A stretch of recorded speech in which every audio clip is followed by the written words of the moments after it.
आपको अपनी तरफ खींचने के लिए, मुतवज्जा करने के लिए वो जितने भी रिसोर्सेज फराहम कर चुके हैं आपको आहिस्ता आहिस्ता खींचना शुरू कर देंगे।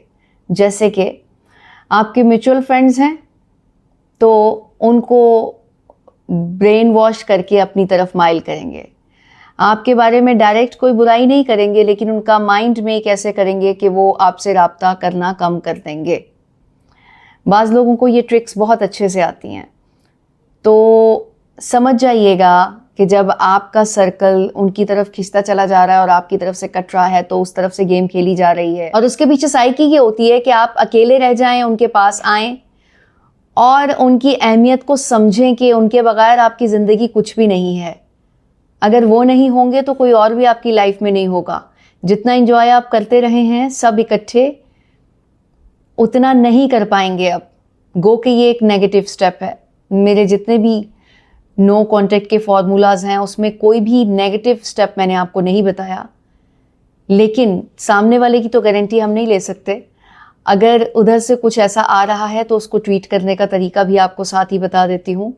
हाँ, उससे पहले मैं आपको बता दूं कि और कौन कौन से रिसोर्सेज हो सकते हैं। जैसे कि अगर वो कोई फाइनेंशियली सपोर्ट आपको कर रहे हैं वो भी खींचने की कोशिश करेंगे। कुछ और ऐसी चीज़ें जिससे आपको सुकून मिलता है या आप आगे बढ़ रहे थे और उनकी मौजूदगी में आगे बढ़ रहे थे, और अब क्योंकि आप अकेले हैं तो इसीलिए आपको वो चीज़ें नहीं दी जाएंगी, क्योंकि आपको पहले उन्हें अपनी लाइफ में दोबारा से एक्सेस देनी होगी। ये सारा कुछ उनके माइंड में चल रहा है। आपका ट्रीटमेंट ऐसा होना चाहिए, खामोशी, और रास्ता ढूंढें कि अगर ये नहीं है आपकी लाइफ में वो चीज़ जो कि वो अपनी तरफ खींच रहे हैं, तो उसकी रिप्लेसमेंट क्या होगी। कभी भी किसी की ज़िंदगी रुकती नहीं है किसी के जाने से।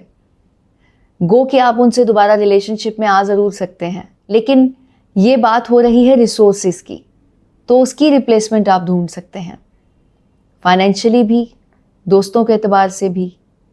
क्योंकि आपका जवाब ये जाना चाहिए कि यहाँ से मत आओ, ये तरीका ही ठीक नहीं है। अगर आप रिस्पॉन्स देंगे, इस पे तड़पेंगे, तकलीफ़ में आएंगे, कॉल करेंगे, तो उनका मकसद तो पूरा हो गया ना।